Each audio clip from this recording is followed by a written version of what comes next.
Welcome to the RVA Returners Podcast, your weekly source for all things Final Fantasy TCG. Alright. That's sweet sound. This is which one? The one from 2015? 2015 Pumpkin Ale from Aleworks. I don't even know if pumpkins last 4 years.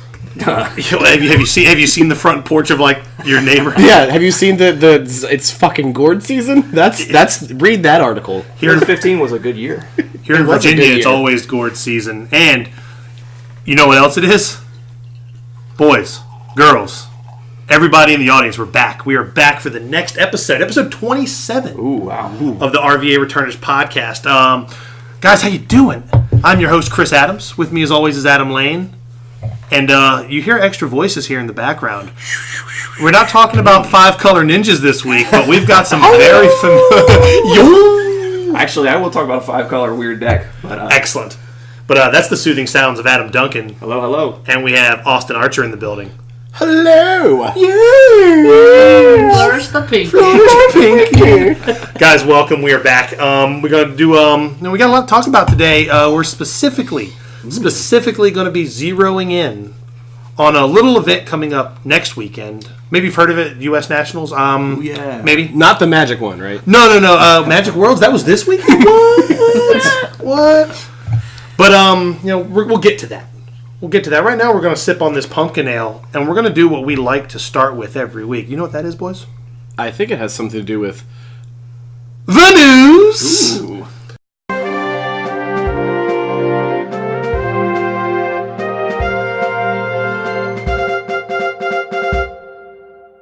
Headlines this week. Not a whole lot going on. We just have some spoilers to cover from last week. Last week we recorded on Saturday, and we missed the ones that happened on Sunday. Adam's got them pulled up. Adam, let's go down the line. Yeah. All right, we'll start with a good one. I think that a lot of people were talking about. Mm-hmm. So it's the Emperor. Yeah. In the new element. Mm-hmm. So he's lightning now.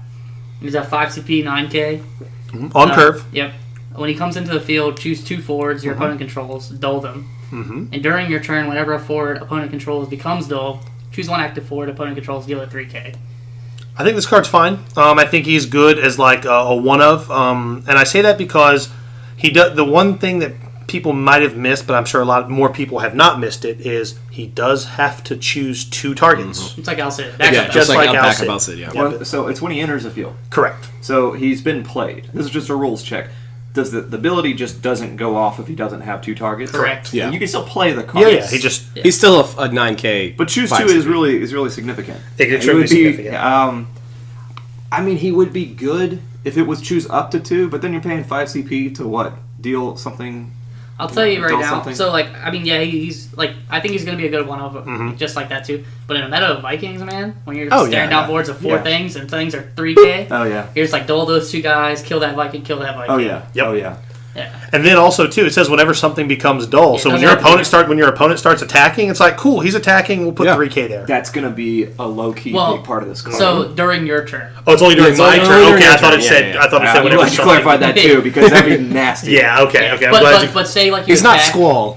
Yeah, you attack into an Earth player and they tighten their own guy on your turn. That counts. Mm-hmm. Absolutely. Things like that.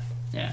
And I mean, 3K can be relevant. Look at Regalia right now. No, absolutely. And I mean, you can. The Shiva now has a little tag on it that says dull a forward and freeze it and deal something 3K. Yeah. I mean, if you're playing in those color combinations, I think that's Genesis, really dull freeze something 3K. Exactly. Yeah. Yeah. I think he's really, really good. Now, Opus 3 granted, Shiva, Dull, and 2 more. exactly. good. Yeah. Just saying.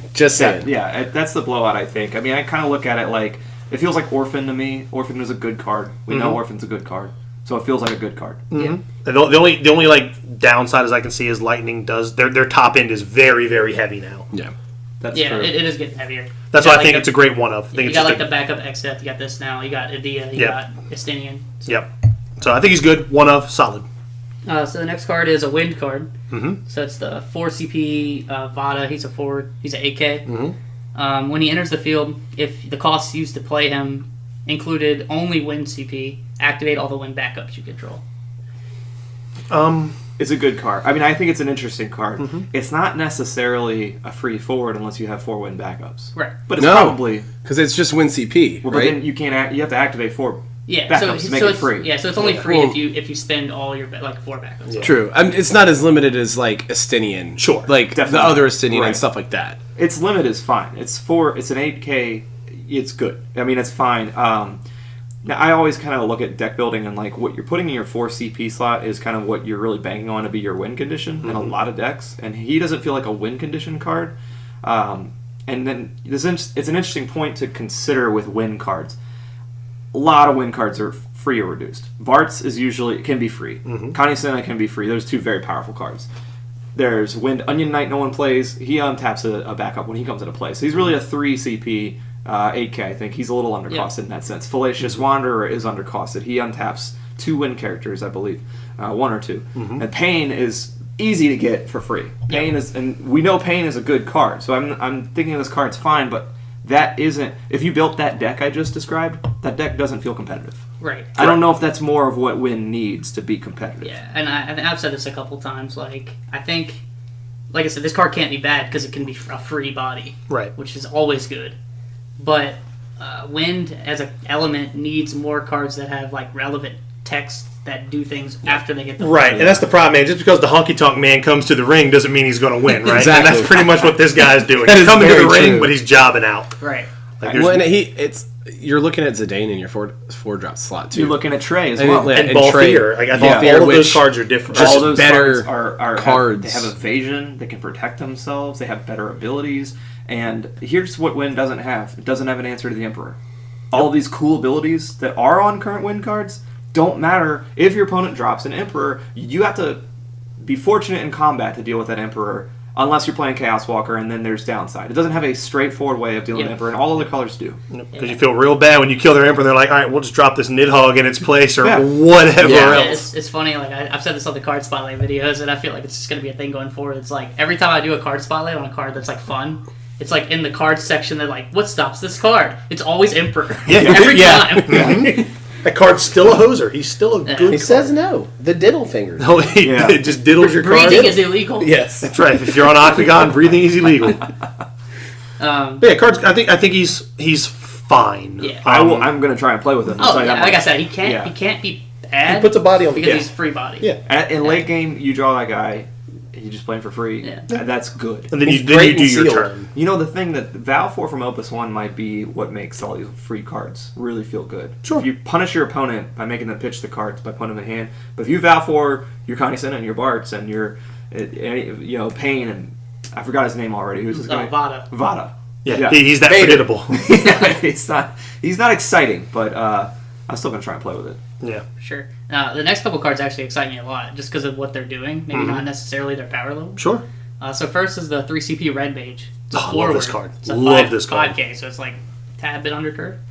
When it enters the field, choose a forward cost 3 or less. If a cost paid to play Red Mage included Water CP, return it to its owner's hand. And for 2 lightning, tap, break, choose a forward cost 4 or less and break it. This card's really good. And not just the fact that he has 2 pretty solid abilities. Now, granted, bumping stuff back to the hand isn't nearly as relevant as it used to be because things just have ridiculous EBT triggers these days. But the fact that it's already like, hey, we're rewarding you for playing these 2 colors in your deck. Yeah. And like I was saying too, when we were talking earlier today as well, Yep. you don't necessarily have to play water, right? Because Camelot exists. Yeah, Camelot That's a card and that's in the game. Leo exists. And Leo. Yeah. You could be playing like an Earth Lightning deck with Cam in it, and you could easily pay water CP for this. Yep. And post Shantoto as well. It goes like Shantoto, just tap it for water, boom, bump that back to your hand. Gonna Yeah. make a dumb statement. That cost to play him has to actually be played, so you can't use water CP to like play an Alcid to then play him. Correct, because you're not playing Correct. him. Yeah, 'cause then Just you're want to playing make for sure free. that we're not getting way down that rabbit hole of. Oh, it'll happen. Like if you I think it's devout already it- happened, yeah, actually. If you devout it, you don't get that. Yeah, you don't get that extra effect. And I mean, even the second effect is pretty good. I mean, it's He's like an an Odin. expensive Odin. Yeah. If we want to go with dumb comments, he makes the Red Mage backups awesome. Yeah, he does Yes. count towards that. Yeah. That was my first thought when I saw it too. I was like, oh, Red Mage forward for the Red Mage deck. When you find that card in your binder, you're always like, maybe I can do this. Fire, lightning, red mages. It's happening. And then you move on to like the next page in your binder. It's like, oh, there's better cards there. Let's start here. Yeah, definitely. But yeah, I like the fact that they're pushing these two color archetypes. And I feel like Magic does that, right? So they do, yeah, especially with, this is so fitting that they're doing that in this set with Guilds of Ravnica coming out, which is all about color combinations. And I hope that's the first of a cycle of cards. I hope we see one for maybe a few combinations. In Magic they have enemy combos and friendly combo of colors. I hope we see that here in Final Fantasy. Obviously I look at Water Lightning as a friendly color because of Rosa and Kane. They and then was Semi-Lafina and Star Civil. Earth, correct. Wind are always going to be paired in this game. Exactly. Yeah. So, but I wouldn't mind seeing one for Wind. Let's see. I don't know. Wind Ice. Because granted, there's cards that work together, but there's never a card that specifically says, "Hey, play Ice if you're playing Wind." You know what I mean? I think Wind Earth and Wind Lightning would be the ally colors to Wind. Correct. In my mind right now, if I had to pick some. So more of that. Keep it coming, Square. I think it's good. The next is we have another Emperor, but it's the Final Fantasy Legends Emperor. He's Emperor parentheses FFL in parentheses, right? Yeah. Okay. He's a 2 CP Ice backup. When he enters the field or a Final Fantasy Legends character enters the field, choose one forward, costs 5 or more opponent controls, dull it, and freeze it. Well, I can't really say anything on this card yet because I think he's the first or second FF Legends character we've seen, right? Vada is FF Legends. Is he? Now, I got to get this cleared up because I keep hearing Final Fantasy Legends is not the Game Boy game. That's Correct. Final Fantasy Adventure. This is a mobile game. It's Dimensions. It's our Dimensions. So Final Fantasy Dimensions is the game we got in America. Yep. In Japan, it's called Final Fantasy Legends. And it's a mobile game, correct? Correct. Okay. Yeah, it came in parts. So he's a 2 CP backup, and when a category comes in, or his category, him. Yeah. It does a 5 CP. I operate on the assumption of 2 CP backups always playable. Right. Sure. Yeah, they're always at least fringe playable. Yeah. So he's interesting because it'd be weird. It's a weird matchup if you have to play him early and you're targeting a 5 CP. Right. Well, I feel like that too. But that's my thing on him. What 5 CP backups are we really worried about right now? Backups or forwards? It's forward, right? Yeah, forward. So Camelot, but most likely I don't know. So you dull and freeze him for a turn, but other than that, what are we really worried about? He's not hitting. People aren't really a lot playing of the threats. Big fire forwards, but a lot of the fire 5 CP forwards are very nasty, and it would be good to get rid of. So here's my thing. Well, Ice already has a card that does that way better. His name is Vayne Solidor. Yeah. True. And he is got luxurious hair. And Vayne does not target. He just was you know what? All those fivers you got is fine. Vayne's a really powerful answer to. Yeah. Mm-hmm. Maybe Vayne. So I feel like I think Vayne's a fantastic card. 2 CP backups are always playable, but I feel like he's a little bit toward the worst side. And I won't say he's unplayable because we don't really know what the rest of these legends. Because if there's because who knows? Legends could be an insane tribal or a category system. It would feel cool to get that value every other turn. If it becomes a title deck too, it's probably pretty correct. Yeah. So. Correct. And then the next is another wind card. Mm-hmm. Actually, I really like this card. I love this card. I do too. Bartholomew. So he's a 3 CP wind backup, job father, second father. Pops. When he enters the field, you may play one card named Hope from your hand onto the field. Mm-hmm. And then for 2 wind, tap, break, choose one for it, activate it, and it gets 1,000 power until end of turn. I think it's good. He's a good way to start the value train. You know what I mean? Exactly. I think he's super good. Yes. The Hope forward I'm playing is the 4 CP from Opus 4, and then I'm going to draw an Alexander. Mm-hmm. So I have played a 3 CP backup, and I've played a 4 CP forward that's drawn me a card, and then Hope activates a forward. Yep. So I could activate and then you get a forward and activate, and then you get an Alexander in your hand, right? Because the Hope searches for an Alexander as well. So you've essentially netted 1 CP off that. You've played this guy for -1 CP, essentially. And he has an ability that's actually pretty decent. Yeah, that breaks himself so you could do the train again later in the game if you have to. I think that card is fantastic. We got to start paying attention to backups that break themselves at this point in the game, too, because we have good backups all over in every element. So if they break themselves, I think that's a positive every time moving forward. I agree. Yeah, it makes space for other stuff. Yeah, it makes a big deal when you start making decks in this game, and you start seeing I have 7 backups, but none of them are breakable. Yep. And you have to be super careful with your backup line when you do that. Standard units has a big problem with that. I know. Because they need Arc, You want Arc, maybe, you want Yuna, you want Maria, probably. And then at that point, you've played like Sid Hayes or Braun to search the stuff out. Which are great plays, but do you want Minwoo in there too? Seems like you would, but where's he fit? Exactly. None of those guys break themselves. Exactly. So breakable backups are pretty primo. Then the last spoiler. This one. I'm actually super excited about this card. Certainly not big least. time. I think I posted like 4 places when I saw this card because I was excited about it. I drew it on my ass. I was so happy about it. This card's good. That's just impressive. So, yeah. It's a 4 CP Earth forward Cryo. She's an 8K. Cost required to cast your summons can be paid with CP of any element. When you cast a summon, choose a forward, it gains 1,000 power.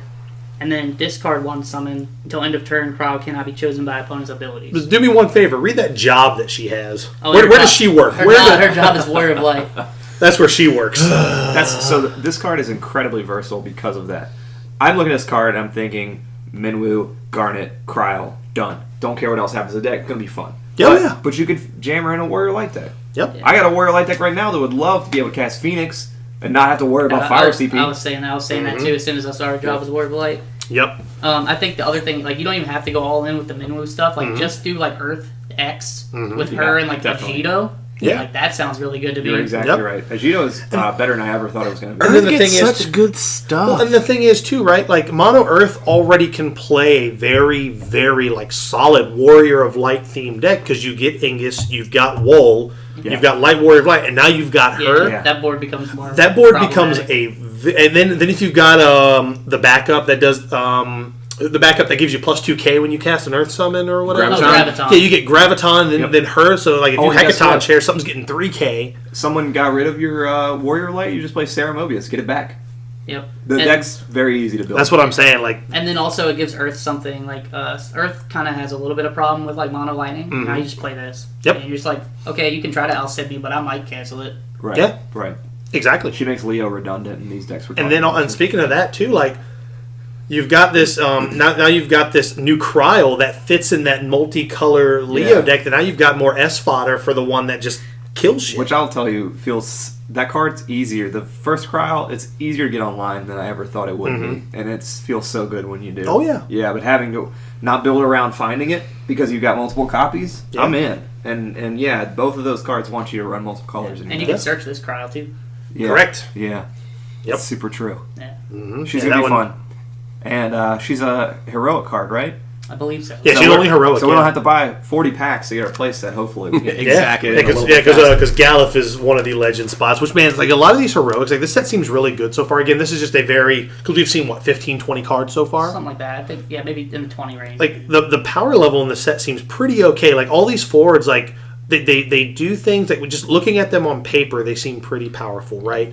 And I feel like when they get going, like you're just gonna have such a huge tempo swing that it's gonna be hard to deal with. Yeah. I also think this card has a little bit of other like expectations from me too. Like now I expect to see Lina and Ferris, Warrior of Lights, and Fire and Water. Correct. That's probably gonna happen. So that's more S fodder for Lina. Maybe a good Ferris. Hopefully, because the old Ferris, all she does is get what's it called? If we get another Ferris before we get another Jet, I'm done. I'm just saying it now. I'm just saying it. If we get a Lina Warrior of Light, I will just really enjoy this set. I hadn't really thought of those implications. Oh yeah, I feel like that's the implication. It's the implication. You know what's so great about spoilers around this game, and I'm coming from an MTG background where like. When I was trying to be like big brain for MTG spoilers, I'm looking at the uncommons because it's always the uncommons that are wrinkle. This game is like it doesn't matter. The rarity is all about what you're going to get out of your booster box if you buy one. I mean, there's power level from top to bottom, and that's what it's like you just said. We've only seen maybe 15-20% of the maybe 15% of the 10-15. Yeah, this is looking to be a good set. I agree. I'm really excited. I agree. See. It's been a fun spoiler season so far. Yeah, and then the last little bit, which isn't really a spoiler, I guess it kind of is. It is. Like, they showed the art for some of the starter cards that we're going to get before the set comes out. So it's like new elements for characters that we know, but we don't know the text yet. Like the big one is Ice Ultimecia. We have a Wind Cecil. There's another Fire Warrior of Light, which has been done before. Yep. And then the other one is a Lightning Garland. Yep. All really neat. I'm any Now, are these like starter exclusive cards? Pretty sure these are the starter cards. You know what's great? We're talking about these starter exclusive cards. Like, if you look at starter deck cards in every other game, they're like, oh, these cards suck. These cards are all probably going to be like super okay playable. I just bought my Scion starter deck last week, and it took me maybe 20 cards. I don't even think I put a legend in there. And I had to build the Scions of the RVA or whatever it was named from the Subject series. Which I don't think runs any legendaries. He doesn't, because he didn't own. He actually, funny story, right? He didn't own any wolves until he got top 8 that tournament. He pulled one out of his winning pack. Yeah. That's awesome. It was a foil, wasn't it? Yeah. He was tickled shitless. I was like, Corey, no matter what happens, you're the big winner today, sir. Let me tell you, though, that deck that he brought, that's how I'm going to play Scions. It runs so well, and it's mostly starter deck. And it is great. It's very good. The starters are really good cards. Yeah, I think it helps the health of the game. I may have to argue now that the Scion starter deck is far and away the greatest starter deck in this game. Like it's not even close. It is, yeah. We could see Sarah and Moogles, maybe. Sure. Because that card has I do think that Sarah is strong. Yeah. I agree. This also tells us the elements of the starter deck, too. Yes. So now it's going to be Ice Lightning for the villains and Wind Fire for the heroes. Mm-hmm. Which seems okay. I'm really looking forward to that Wind Cecil, because that might be the card that actually has some really awesome interactive stuff. I don't think Cecil's just going to come in for free. So is he for him and Emperor the first cards that have 3 different elements? Yeah, I believe so, because Cecil was Earth and water, and Wind now. Yeah, I believe so. And Emperor is Dark, Ice, and Lightning. Yeah. They are the only. They're the only ones that have multiple elements. That's a great point. I think Y'shtola is the closest one with 2. Yeah. Well, now you have Ultimisha with 2. Ultimisha has 2 now. Yeah. Which I'm so excited to see what that Ultimisha is going to do. Well, she's finally in the color that she probably should be. Exactly. She's finally that terrible cipher can actually get hopefully a good Ultimisha. She's so weird in water. Yeah. I was a little worried. And for what she did, like dulling everything that came in, it wasn't a water feel at all. Like she was in the wrong spot. Yeah. When I first started getting into this game, I thought it was going to be a love fest for the really popular IP, because you had Cloud set, Lightning set. But it's really funny that the Emperor and Cecil are the cards that have now been the most variety. They do a good job of spreading the love around. I think maybe someone will argue they don't, because I want an Ultros card from Final Fantasy VI. There's one in chapters. I know there's 2 in chapters. Yeah, I was going to say there's 2. If they don't print that card, it's a mistake for a million reasons. But I know I want the Ultros that does damage equal to maybe the number of Ultros in the yard. Actually, I'm going to hijack the podcast for a second, because there was a thread on I think it was either US or Fans, and it was what card has them imprinted that you want to see. So, now that he started it, you said yours is Ultros. So, what's yours? Yeah. Man, well, let's see. Well, Ultros, I want to see Bannon. Okay. I want a Bannon that... a small part of me was really hoping he was going to be the Category 6 Searcher instead of Gestal and Sid. To me, it would have been more flavorful. Really, really cool. But I think Bannon could either be a backup that might either recycles them. I would love to see him as a Category Anthem. Wouldn't it be really cool if Bannon had an awesome backup ability, but then if he goes to your break zone, you lose the game? Oh, that'd be sick. That would actually be super sick. Yeah. That'd be sick. You can have Ultros, because for some reason, I can't conceptualize this thought, but if you'd asked me this question, I want there to be a card that represents the opera scene in Final Fantasy VI. Okay. I don't know how. It could just be the Impresario, and he's worried. I don't even know. My thought with Ultros is somehow you can just keep playing him. Just always? Maybe from the break, almost like Noel, but different in a way. I'm not sure. But I don't know what they're going to do. I think he's definitely coming. Well, for sure. They could make it kind of like how they did in Dominaria. They had that creature Squee where you could cast him from any zone. If Ultros is in your... I don't know if he's exiled, if he's in your break zone, or in your hand. Just cast him from wherever. Even if you Shantoto him and you could still cast him from removed from game, obviously. You have to say something really weird every time you play him, though. You have to make him under curve, because I think he should also have back attack. I don't want to do that. Yeah, so we played Versus. Captain Marvel had a card, and literally his ability, you had to say You had to yell Shazam. And it was that pre-release, I wanted to kill someone. You would just be playing your cards, all of a sudden the person next to you would stand in their chair and just yell, Shazam! And you were like, fuck. Yep, I'm here right now. But at the same time, you're like, I kind of want to do that too. But more so, please shut up.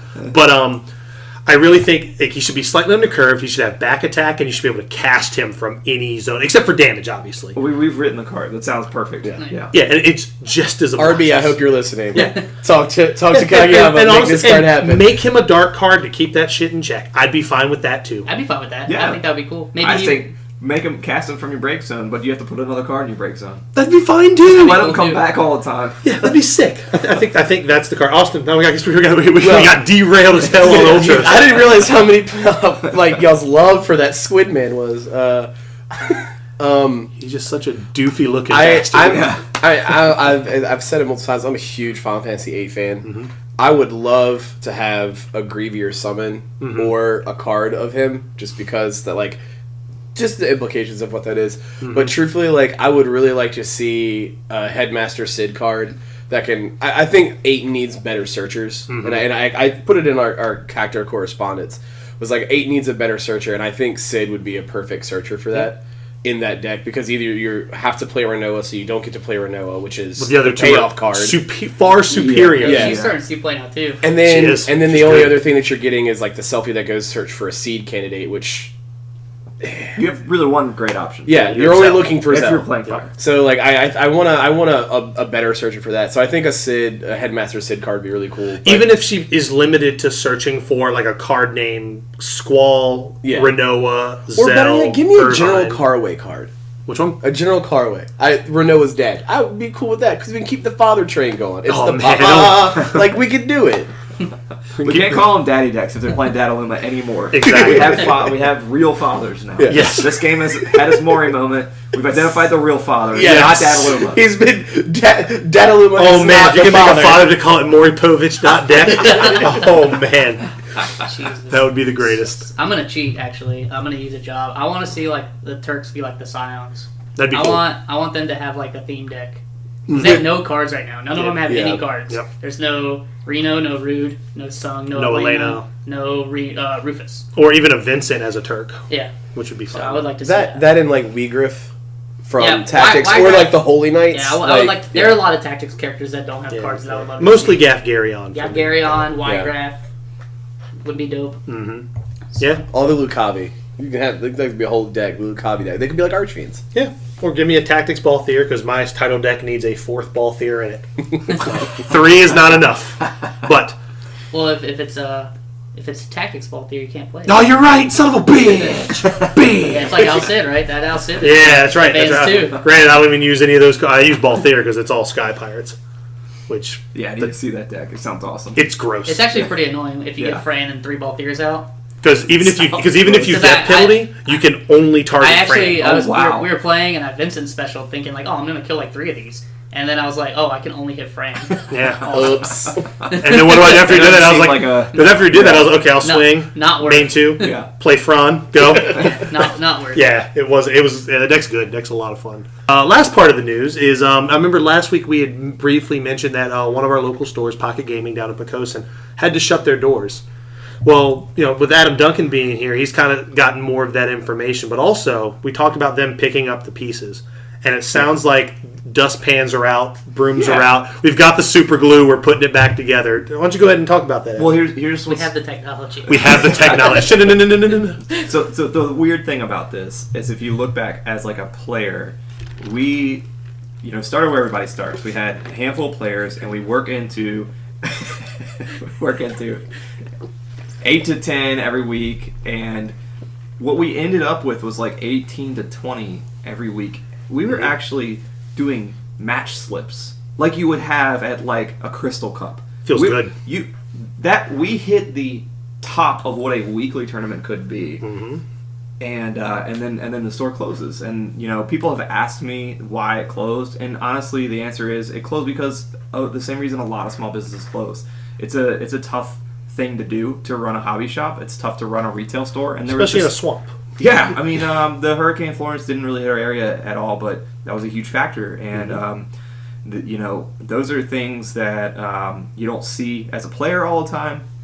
And Final Fantasy was going really well there. UFS was going really well there, but other issues that plague small businesses were challenging. So I guess if I'm on a soapbox about that, just people always say support your local gaming store, and do it. This is what happens sometimes. If they're selling a booster box for $100, you find on Amazon, just give them $100. Yeah. The 10% markup so you get it that day is worth it, and you're supporting your local store. That's typically what I do. Like Battlegrounds, I know they sell it for about $15 more than typical, but I still buy my box. Right, because not only do we have a place to to buy those cards that moment, we also have a place to sit down, open them, and play with them. I end up giving them like full play sets of commons and rares too. Like I open 2 boxes, I'm like, here. Yeah. Well, and also like, I'll give you $5. and also too, give me that credit. What's weird too is I know, and it has nothing to do with Final Fantasy. I know Pocket was also like one of the premier stores for UFS, so that's a big blow to that community as well. Oh, So we had a huge. We have another store in the area of jerseys that has done. They had a local qualifier. They've been in on this game since Opus 4 pre-release. So our scene is going to continue and move forward, and the players at Pocket. I say players as in like the business players. They're working on something. I mean, I don't think this is the end of the energy that Pocket brought to this game. For sure. But Jersey's been cool to step up and kind of, be like, hey, we're going to run pre-releases and community days and do the thing. We have another store down there that's also picking up a Friday spot just to... so it's cool that that's going forward. I think we'll see more of stuff like the Villain series in the future after this hiccup is recovered. It's been it's a big bummer though. I mean, we all love the store. Today was supposed to be the Gold Best Cup. Yeah, we would have been there right now, and we'll know when that day is, probably in the near future. But yeah, it's kind of sucks. But it's good to know you've got the Phoenix down on the community. The feathers are dropping. You're back up. Well, we're currently in the animation of the sprite right now. We haven't popped back up yet, but we had 10 people at the Thursday that fired at jerseys, and 11 showed up at the Friday that picked up at Atomic Comics in Hampton. So nice. The people are still going to come out. And excellent. It's people that everyone who listens to this know. So we're figuring it out. That's good. So the community's getting back up to where we were. Just a slight hiccup. And, that's all the news we got this week. Glad to see things are coming around. But also, speaking of coming around, we have Nats next weekend. This time next week, hopefully, I will have top 4'd the LCQ, and I'll be playing. I know Adam will be playing. So that's Spencer, Danny, Curtis, Steven, just all of the... am I forgetting anybody? Hunter. So, like, our area has got a lot of representation there. That's what we want to talk about. Most of this podcast, or the remainder of this podcast, we're going to talk like predictions, thoughts. Now, granted, since the reason we have all 4 of us here also is a couple, Austin and Adam Duncan are kind of on the outside looking in. Like they're not going. They didn't really care so much about the qualifier scene. They're just they weren't going to go. And so now they've got like a nice kind of impartial, like, hey, this is what I want to see. This is what I could see. This is what I think is going to happen based on this.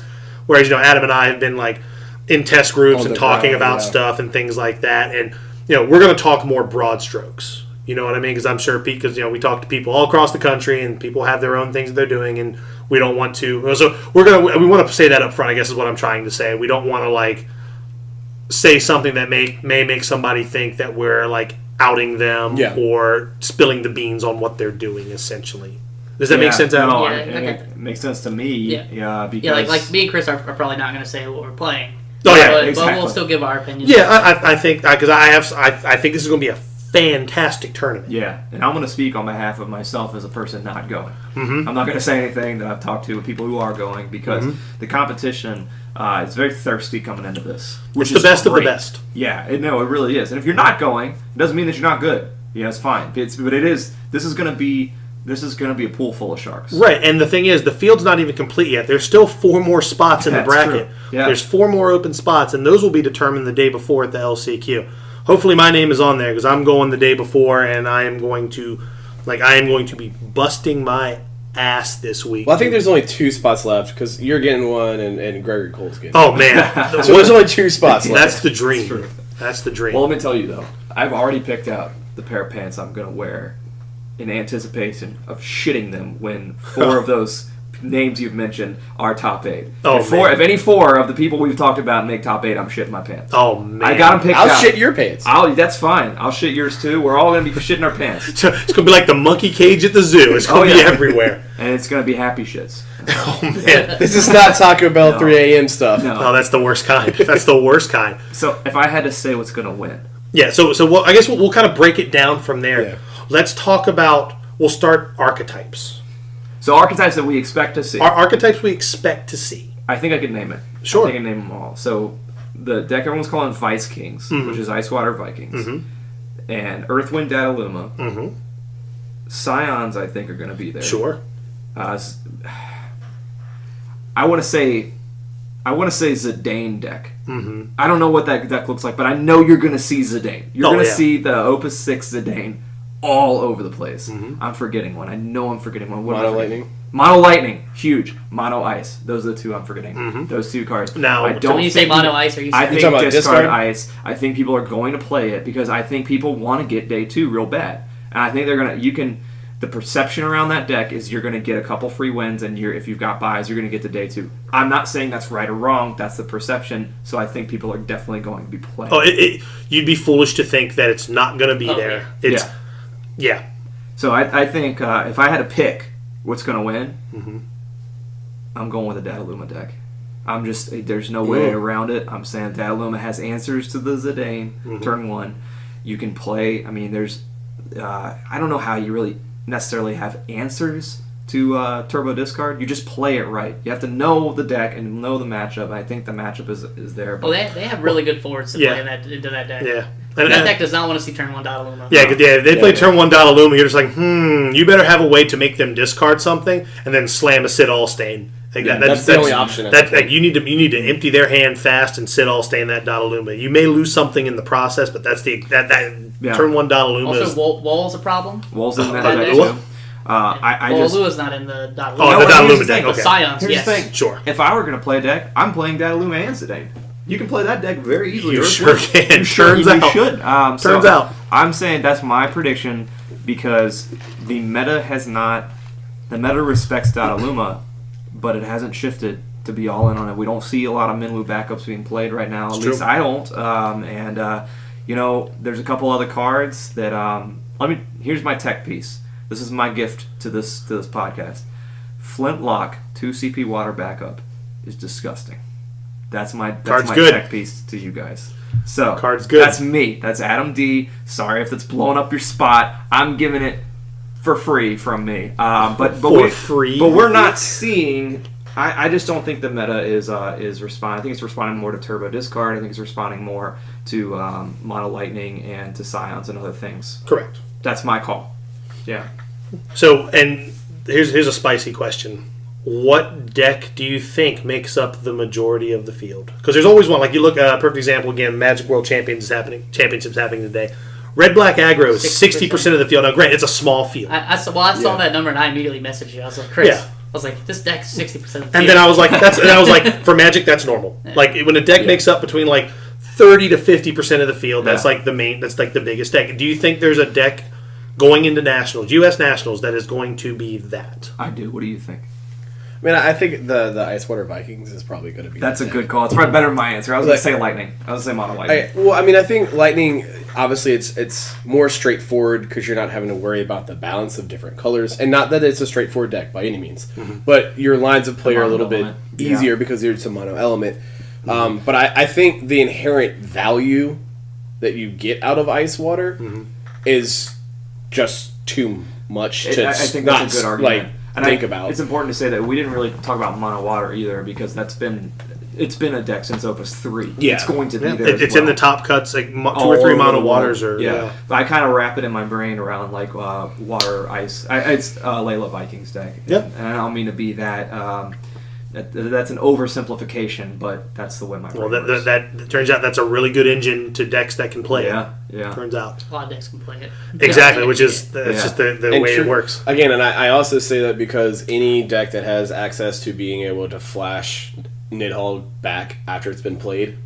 Yeah, when you have access to the only Ice has the 2 only like blink effects in the game. That you got. Manoa and Time Mage. I mean, and you can always refill your hand. I mean, that deck alone has just got a lot of... Well, right, and we'll talk... You got Cloud of Darkness. I mean... that's what I'm saying. Well, no, we'll dive into that a little bit more, because I for one, think that archetype is the best deck in the game. I think card for card, pound for pound, it is the best deck in the game. Not because... And it's not easy to pilot, because there are several variations. Exactly. You have, like, the snow variants. You have the variants that have Kefka. You have some that run, like... 3 Nidhogs. You have some that run 1 Nidhogg and like 2 Avatar. You have the ones without, like, there are they run they run all the, like, there's some of them even run like some run Celis, some do not. Like there's so many variations, but at the end of the day, it's the fact that you have these haymaker like cards and you can double their value off of a Renoa. Like being able to play Cloud of Darkness, kill something, blink in Renoa. Now it's killing something bigger because you've got another bot. You 2 for 1 like everything. Yeah. And you don't care that it comes back dull because it wasn't attacking anyway. Or you can get cute, swing with Cloud of Darkness, reduce something's power. Then in main 2, blink Renoa, do it. You know what I mean? Like there's just, and then you do the same thing with Nidhogg, do the same thing with Genesis Avatar. Like they're haymaker cards, just end the game, like almost on the spot. Yeah. And then you just can't claw your way back out of that value. Like even if they Shantoto you. Well, the funny thing is, like they can win through that way too, and sometimes they can go turn 1, Layla Viking.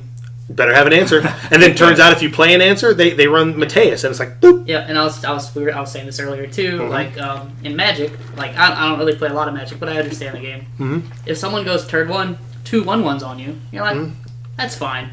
You can take, I'll take 2 2 points. damage. If someone in this game goes turn 1 Layla Viking, and you take 2 damage the next turn, that sucks. Yeah, that 2 damage from that 2K is the same 2. The point of damage is a point of damage is a point of damage is a point of damage is a point of damage. Doesn't matter how big or how small the guy hitting you is. And you're right. Like tempo in this game is super super important, and that deck can build backups really quickly. Or it can start slamming forwards on you really quickly, and while maintaining card advantage the whole time. Yeah. But that's not to say it's the only kid on the block. There's another, which I think is probably right behind, in my opinion. I think Scions is right behind it, because that deck, you want to talk about like lightning in a bottle. Oh yeah, that deck is so explosive, and like when you're sitting across from a player and you see like first turn like the cryo like Scion, or like you see like Alphanon. I always say is the thing you don't want to see. And then if they play that, you're just like, oh shit. Like going on that, I think that's actually my prediction. I think it's either going to be a Scion deck or a that wins. Yeah, I think it's going to be a Scion deck or an Ice Earth deck that wins. That's what I'm thinking is going to take. So by saying that, you're narrowed it down to like 1 to 2 people. So you're saying Matthew Okimoto is going to take the whole thing? Well, no, I think. After Okimoto, obviously, playing that deck, and we've kind of seen it on stream and what. And Brian Berkeley as well. Yeah, and yes, exactly. I mean, they did very well with that deck. I think they opened a lot of people's eyes to something that people weren't expecting to do well, and that was something that people have played around with for the past couple opuses. But now it has a lot more cards that give it a punch. Yeah. But also. That people aren't going to have enough time to tech against, really, and actually know all the lines against. And I think if someone has been tinkering with that for a little bit, I think that is a dark horse to come through and really surprise people, because people are going to be expecting Mono Ice or Mono Lightning or Vice Kings or whatever. They know the lines against that, but now you have a vanilla that isn't going away. It's also hard to tech in this game. Yeah, because there's no. I mean, you've got no sideboard. You have no sideboard, so your tech choices are generally like 1-ofs. Like that's how you tech for things. And unless you've got a way to like search it, and then best of 1, like you don't see your tech card. You might not see it. Yeah, I had a conversation with someone who was big on 1-ofs. This is a conversation of someone who's going to be there, but it was a high level conversation. 1-ofs are options, and their theory was you want options in a best of 1 format. Yep. I think I want my best options consistently, so I don't know if I agree with this theory. I'm more on your side, but I understand both sides. Yeah, definitely. Okimoto, I mean, not throw him out. I mean, he's obvious. He does this a lot. He's a guy that loves his tech options. Yep. You look at a deck list made by that man, and it's like a 50-card deck with 30 different cards in it. Yep. Yeah. And the thing is, like a lot of times, again, like I said before, if your tech options are like they're tutorable. Oh yeah, they become so much better. And also, like, it's harder to play around that because he's got 7 cards in his hand. That could be 7 different cards. It's true. You don't know. And I mean, I'm of the mind too, where it's like I'd rather have my best cards every time. and then have a few tech cards where I'm like, I'd like to see this sometimes. Well, that's me as a player too. I don't have the Rain Man brain to just know the one of and the one matchup with the one board state that's perfect, and I'll recognize it when I see it. I can't play that way. Yep. Another piece of a card that I think is a great option: Opus 1 Hecaton Share. Sure. That's Oh, a the way 3CP to one? get that LSA out of here. But I think it's just good anyways because it's going to do things you want it to do. Well, and the thing is, and I think, going back to Scions being an amazing deck, which everybody at this point knows, if you don't have an answer for Alizé and they play that thing early, the earlier they play that thing, it's like if you watch a Magic tournament, they have the advantage bar on the bottom. They play turn 1 Alizé, that bar just immediately goes into their favor because everything they play is coming to the red I think I've said this zone. on the podcast before. Like when I first started playing Scions when this set came out, and like we kind of identified that it was going to be strong as soon as we saw like Yestola and Kyle. Who her text could be blank. It doesn't even matter. Yeah, her job is all that's relevant. Yep. So like. I was always of the mind, like, I kept trying to play it for the discount. Like, I'd get Louis Soir, Alphino, then play Alizé. That is wrong. Just play it. I'm telling you, you will not regret playing that card as soon as you can. You do not need to discount it by 1 CP. It's definitely the card. It's the card that wrecks the monster matchup. Yeah. And I mean, I think Ramu is also discussing its monsters, but the fact that monsters is kind of needs to bounce things back to their hand. It doesn't matter if they have haste. Well, but see, that's the other thing about the Scions deck. You have access to Hilgigas. Right. That's true. Hilgigas or Gigas, whatever that guy's name is. They're both pretty good. Yeah. So. But I'm just saying. Well, and that's the thing too. Like, there's no, you're in trouble when your opponent goes turn 1 Alizé, turn 2 Papalemo Yida. You're in fucking trouble. Oh yeah, you are in trouble. No, you're in the circle. You did not pay attention to that evacuation notice. Yeah, it goes right to Ralph Wiggum on the school bus. I'm in danger. The worst is when Uriel Jago's yard. When that guy comes into play with an empty board, and you're just like, I'm taking damage from that. Yeah, that's baseball, baby. Exactly. A pitcher just hit a home run on you. That's what happened. Yeah, Uriel comes down. They got chicken in Philly. Some hot dog, baby. Telling you, man, that deck is good, and and that's not, again, those are just two of the options. We Turbo is definitely still a very fucking real thing. It demands your respect. It'll steal the right, because even if your opponent goes turn 1 Alizé, if you're a Turbo player and somehow you're on second, they do that turn 1, meaning they've got 2 cards left in their hand. You're just like, oh boy. Oh yeah. Then 3. So then at that point, you're just like, all right, we're gonna go Thaumaturge, Argath, Gesper. Now you're top decking. Yeah. You better hope you draw something you can play. Oh, that you stole? Yeah, you're not playing that because now you're going to lose it. You know what I mean? But that deck does have good answers for Turbo. It does. I will say that. Like, I mean, between that top deck could potentially be Papalemo. Yeah, that's going to put him right. Put Turbo right back on the back foot. Yep. Alua's in that deck. Wall's in that deck. Sometimes Scott Aluma's in that deck. Yep. So. And that's the thing. Like, if you're going with the only thing that sucks is Turbo is great for Swiss. So I think if you want to have a really good chance of doing well in Swiss, which is really what you want to do, because you just need to make top 8. Yeah. Well, it's a different. So I'll touch on that a little bit more. I feel like I know where you're going. You're saying it's worse in Top Cut because they know what you're on, right? Correct. Because in a best of one, if they don't know you're on Turbo, your average the matchup changes. Correct. Because you're not going to aggressively maul for Wall or Alua. Because you may do that in a matchup where I'm going to play turn 1 Wall. I hope you're playing Turbo. Oh, we're going to Alcid Onion Knight you. You're fucked. I could argue, though, by round 2, sure, people are going to know who's on Turbo. Now, maybe not the people who buys, because we haven't seen them play yet. But, right. I mean, if you're like me, and I feel like a lot of people, they're going to look around the room. Oh, yeah, of course. They're going to see who's playing what. Well, shit, man, really, the minute that deck list gets submitted, all bets are off. Your deck is public knowledge. Also, you could probably make a good judgment call that the people standing up really fast and the rounds are probably either playing Turbo or Scion. Yes. So, correct. Yeah, so it's just a lot of common sense there. But those decks, like you said earlier, you pointed that out, that people will play them because sometimes you just get a free win. Your opponent, doesn't matter what they're playing. Doesn't matter. Sometimes they just don't get to play. You just got to do that enough times to be good enough for the next day. And then at that point, you just got to win one top cut match. And then you're going to Worlds. Cool. 2. It's top 16, 31. Right? Okay, so it's top 31, not top 16. So you just gotta get the top. If you're first in Swiss, you only gotta win one. So. Right, which is very doable on Turbo. Yeah. So that's a deck that again, and the thing is, that deck has also evolved since. Oh yeah, and I was just to touch more on the point that you're the best of 3 thing. It is worse in best of 3 because good players will play into it differently from the first game. Correct. but it will still get you. Oh, yeah. Like, it's still a good enough deck that, like, it'll still just win. Like, right, and that's why too. Like we've seen that deck kind of evolve. Like look at German National. Was it German Nationals? they're all over the place now. Yeah, like they're he had more almost like a tempo-y build. right. They're still like, but they still got like all like it's still got the 3 Argaths, the 3 of this, but it's running like more of the Opus 6 Laguna. It's maybe up to like 10 or 11 backups. It had backup Renoa in there. Backup Renoa, because I mean that's why not? Yeah, because you play your backup. You play whatever on turn 1. Then Play you gotta Renoa, go back start up grab Laguna, then go play grab Laguna, Squall. play Squall. Yeah, because you could, or you start doing all the shady shit with Gespers, like play Renoa, search on the stack. We're going to Gesper, make them discard. Now I'll get my card. Now I get to keep my card. You do not. Yep. And then play Laguna. All right, now with search on the stack, we will Gesper. Cool. You're done discarding. All right, I'll go grab my Squall now. Cool. Pass. Yeah, it is a good deck. Yeah, like And it will totally be there. Like, Yeah, Oh, yeah. definitely. And then after that, you start looking at, like, when I say the rest of the field, not discounting anything else, but these are the ones that have a lot more variance. Yeah, I don't know if this is where you're going, but Mm-hmm. I have a question for y'all too, I guess. Like, what like rogue archetype do you expect to see? Ooh, what like fringe in, deck? in a top cut? Like, it has to make top 31. Mm-hmm. And I say rogue, it's basically the stuff that you haven't named, and maybe like adding in like a few other stuff that you see a lot. Right.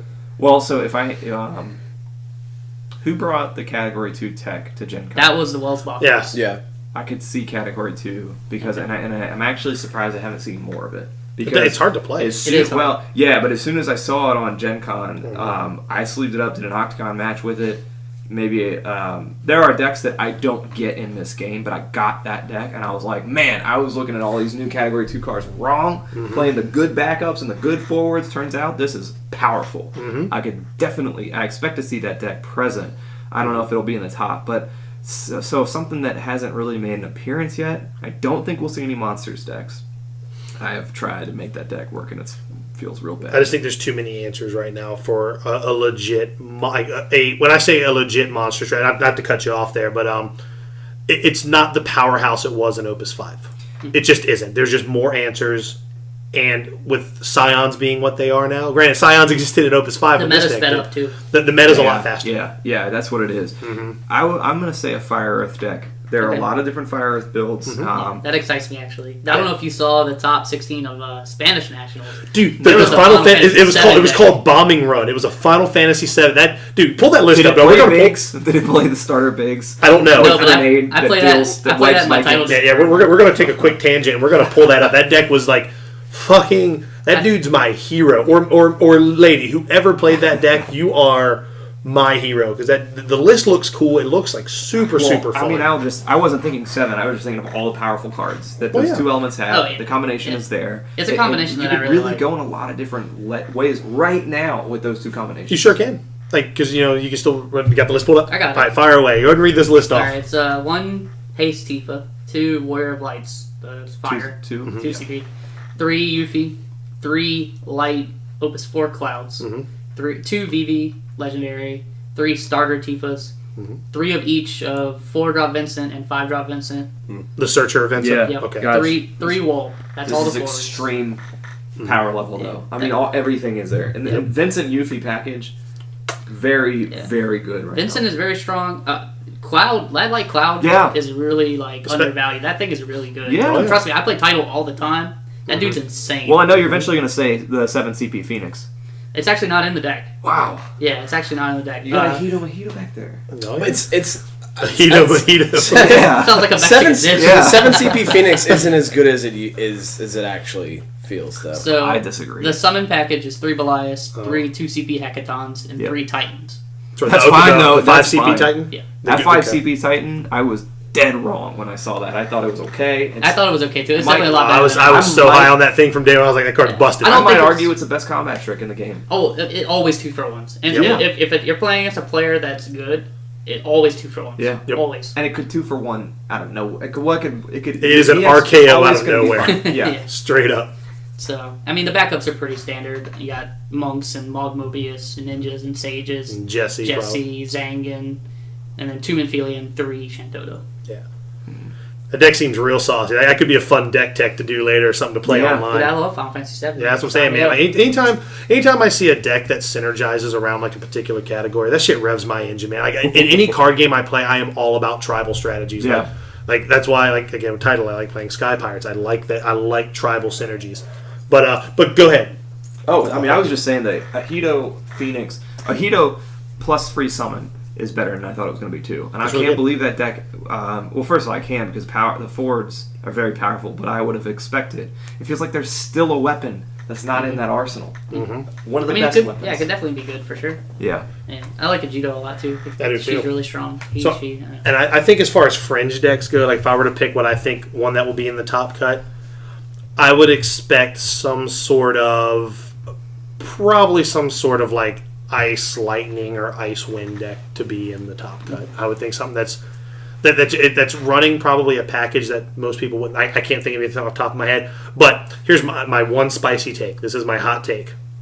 The Thoughtseize Zidane is going to see more play than the Opus 6 Zidane. Ooh, That's my spicy take. Yeah, that's very hot take. I don't think it's going to see more play, but I do think it's a good call. And I'll even take that a step further. I think, and this is, I could be dead ass wrong, and if I'm wrong, I'm wrong. That's why it's a hot take. It's not fact. You could potentially see more of that Zidane in the higher tables than the Opus 6 Zidane. Now that's a more measured take. That it's going to see more play.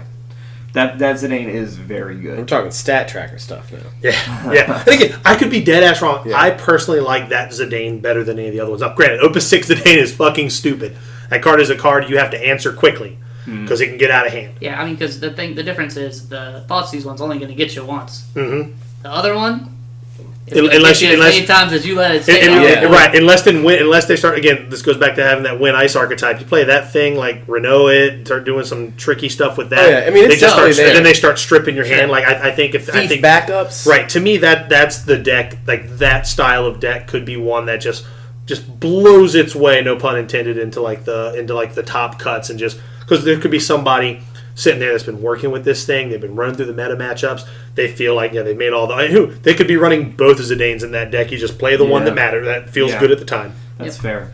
That's what I'm saying. approach. Do you have one? I think it's going to be Fire Lightning. Okay. Sure. No, I think that's also a good call. I've been playing it for quite a while. I love the deck. Give me something with. If I get to see any deck with Light Vaughn in the top cut, I'm thumbs up all the way. I don't like. Again, against a Vikings deck, like they always have cards, so you're always getting rid of their biggest threats. If you've got VVs and you've got access to Cyclops, and then with Godot and giving weenie stuff, like you can get your Fire War of Light to like fight off Cam, and I don't know, or beat up Dataluma. But I think the true spice is, I think we're going to see a lot of tricksters. Dude, when I saw that thing hit the table the first time at that Crystal Cup, I was Yeah. like, yes. I think we're going to see a lot of tricksters. I was like, someone did it. Because I remember the first time I saw like one Scion started getting play, I was like, it'd be real good against Scion. Trickster. Trickster. Good for nothing, Trickster. But the problem is, like, you're going to see it. You can't run a whole bunch of them. Yeah, unless you're playing something that like can. Well, I mean, granted, like it's great in Earth Ice because you can just Mog Mobius that bitch up. Or if you're playing anything that lets you get a standard unit, and if you have a way to play it, I think a Chocobo deck, a water wind Chocobo deck. I think that card's that's great. Gonna flop in. That Gladiator's grabbing a. That's what I'm saying. I think it's great in Trickster. Ice Water Vikings deck because you can grab it with Brawn, and if you lose it, you can bring it right back with Gladiator. Yeah, that card's really, really good. And it's just such a hoser to Science because they can't do shit about it. Yeah, right. They have to Ramu it. They have to Ramu it. Yeah, it's assuming some builds don't run Ramu. Yeah, that's what I'm saying. Or they have to because you can't even tighten it. You can't Hecaton share it. Yeah, you can't. Yeah, you can't. You can't eat it. You stole it. You just fucking stand there and you're just grinning like All Might, just sitting there in front of them. Play that Amon tech. Yeah. So which also some decks don't run. Yeah. The two cards that they need to deal with that card are 50-50 whether they're not in the deck. Correct. Yeah. Wall, Alua, stuff like that. I mean, we just blew up everybody's decks. Let's go into Nats. Pretty much. Well, no, because we've seen the good for nothing Trickster before. Yeah. Like he's been there, and so like that's the thing, man. Like, and I'm glad we're having this conversation because it's such a wide open field. Right. Yeah. Right. And we've talked about, Adam. We didn't talk about what if you had to pick a fringe deck in the cut. What do you think it would be, like color combination, or like a synergy, like a tribal synergy or something? If there was something you would predict in the top cut. I mean, I guess if you consider Firewind like a rebel deck, I'd probably agree with what Adam. Sure. Something like that. Yeah, Firewind's the primary colors there. I mean, it's 5 color for the most I've part. really seen a competitive Firewind deck. If we have, send it to me. I missed it. But we haven't really there's a seen it. couple like straight up rebels, not quite like the Wellsbacher list that have top. They're like mostly Firewind. Yeah. Yeah. With Firewind, like even the deck Tyrion Johnny's and playing Zidane. is pretty much like I like the deck that old top 8. Speaking of decks, I like people playing. The one that Colin was playing on Tuesday was. Yeah. That was a fun looking deck. So it was really ugly on Thursday. He played with that on Thursday because apparently like his friend wanted to build around some of those cards, and I told him things that he should take out. Was that the standard? No, it was the the standard unit. Wind. It's a Earth Water. It was okay. So it was Earth Water Leo Golbez. Mm-hmm. Yeah. So no, I played against that deck too. Yeah. Now Golbez, because I told him as soon as after we played, I was like, take the Golbez out, get it out of the deck. Yeah. I was like, just play to like the strong stuff. And on Tuesday, when I played against him, I got 6 CP Warrior of Light special 3 times in a game. Mm-hmm. I was like, I can't. And that feels good. And it feels good for him when there's like 2-3 pugilists on the board. You're like, oh god. He's got like 3 pugilists, or like goes and grabs the Psychoms that just suitor out each other. Yeah, he's playing 6 Warriors of Lights, and he's got Hugh to search out the Water Warrior of Light because that's a warrior. Mm-hmm. And then he's got like gladiators and bronze, pugilist and bronze. Mm-hmm. Yeah, it was really neat. Knights. Interesting. It's pretty neat. Like, the board went wide, real quick, and that stuff's cheap, so he can recover after a Shantoto, which I saw him do a couple times. I exodused him twice, and he still recovered. Do what? I exodused him twice, and he came back both both times. And the Earth Warrior Light. And I was like, well, I like that card a lot. I'm glad that someone has made it work because I've looked at it a couple times. That could be a fun little card spotlight coming up soon. But I do like that card a lot. So the last kind of prediction for Nats, and this could generate a lot of conversation. We'll start with you guys. Who is the favorite to win?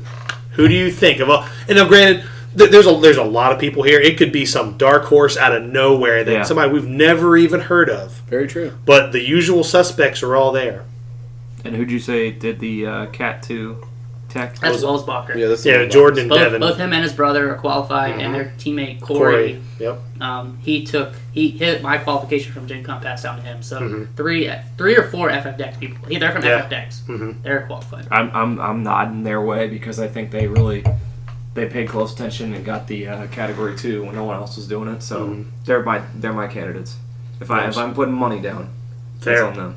Yeah, like that's how we're going to raise the stakes on this question. Like, if there was money on the table, if you had to stop at Vegas on the way to LA to put money on this thing, who would you bet on? So you're saying either of the Wellsbachers? Yeah. Either one. That's a good bet. That's safe money. Oh yeah, no, I'm not taking a risk. I mean, obviously, I'm looking for you guys because you gotta. If you don't, you're excommunicated from the group, and I don't want to have to start doing all the podcasts by myself. Me and Chris are going to live in squalor. We're crab people now. Exactly. Y'all are going to be not allowed to enjoy the rum ham that we have later on. Honestly, because I just know how his brain works, and the dude is just a mad genius. He's also a local player. I really am putting money on Danny. Ooh, Danny Diaz. I thought you were going to say Hunter. Look, Hunter, I love you. This is not a discredit to you. I think you're going to do great. The way Danny looks at cards, and I don't think, of course, Danny is shown locally. He's always done really well locally. The guy, he has a different way of looking at stuff, and I also am I like him as a person, but I got money on him. I think he's going to go a lot farther than even he thinks he's going to go. Danny and I are putting the reps in right now, and I can tell you for a fact that he's bringing 5-color ninjas to Worlds. Got him. So that might be why you're picking up on that. I pick up on that. If someone's playing a ninja, I know. I know if a ninja's in their deck anywhere. I feel it in my bones. Danny's a strong player. He's very strong. He definitely has it. I mean, if I'm throwing a 20 spot on him. You heard it here. I'm throwing a 20 spot on Danny. Oh, man. You better pay me back if you lose. Fair enough. Adam, what do you think? If you had to pick one out, obviously, clearly you would like to see it exempt be from you. choosing Well, yourself. let's yeah. go. Let's change the format to sealed, and then I'll bet on myself. I would also, in a sealed format, I would 100% bet on you too, unless I get to pick the pool of the person you're playing. Then I bet on that person every time. Probably a pretty good argument. Correct. I mean, everybody there is a killer, right? Everybody there had to earn their spot They there. And I mean, there's still 4 spots up for grabs. Mm-hmm. If I had to bet money, though, I can't bet against Okimoto. Yeah. The dude, like, okay. I mean, even after he qualified, how many top 4s and 8s did he get in Crystal Cups? Like, every one he entered? Mm-hmm. Like, he's always there. Mm-hmm. He plays decks. He's the Wilson Fisk of this, I feel like. He plays He's the decks kingpin. sometimes that other people aren't playing, like Ice Earth, Mm-hmm. and it does, like, I mean, they're obviously good decks, and he's just, like, smacking people up with them. Mm-hmm. He's obviously, like, a really, like he puts thought into every card in his Mm-hmm. deck. And he's had the most time to practice with bots of anybody. It's true. I mean, he won the first Crystal Cup. Yep.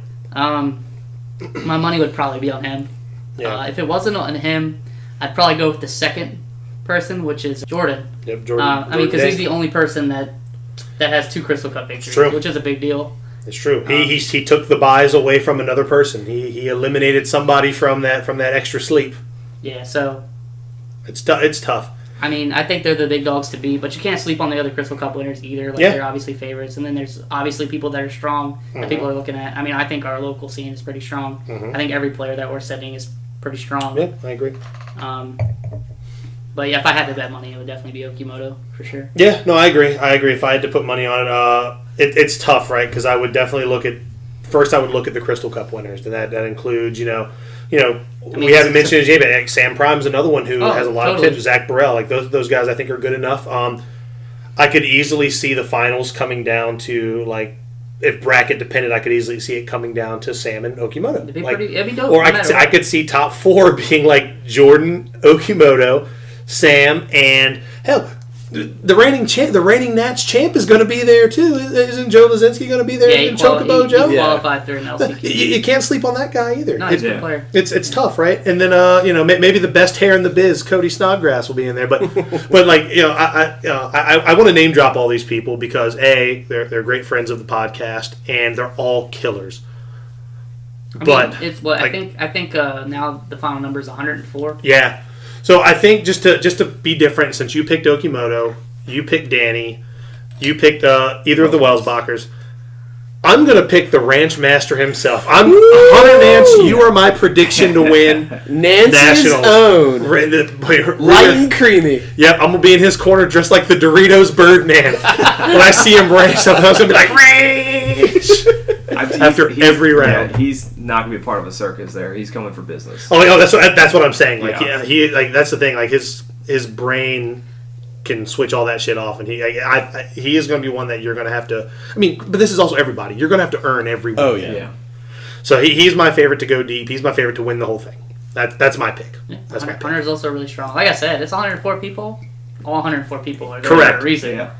Right, and even the people, like, and this is, if I somehow top 4 this LCQ, which I think I can. I think I'm good. Here's the thing: I can't win, but I know I'm good at finishing top 4. Shit, That's all you need. yeah, that's all I need. But it could be somebody from that. There could be somebody playing at this LCQ that might not have just even had the chance to play in a qualifier or a Crystal Cup. They just couldn't travel. They couldn't do this, or maybe it happened on a weekend they were working. They were like, "Yo, bet I'm going to go to this LCQ and I'm going to shit on everybody."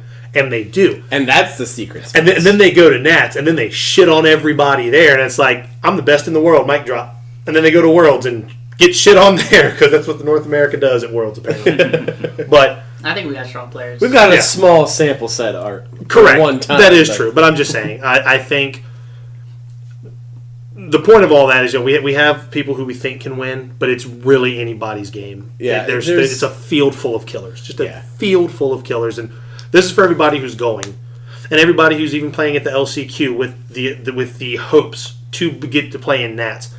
It is not going to be an easy road for anybody. It's going to be mentally taxing. You're going to be everybody. So, and this is one of those tournaments that, me, like, I love going to places. I love hanging out, drinking, doing goofy shit, man. If, like, Thursday night when I get there, again, shout out to Okimoto for letting me crash with them. They're going to, run through some games and stuff with me too. Thursday night, I'm all business. if I win Friday night, I'm all business.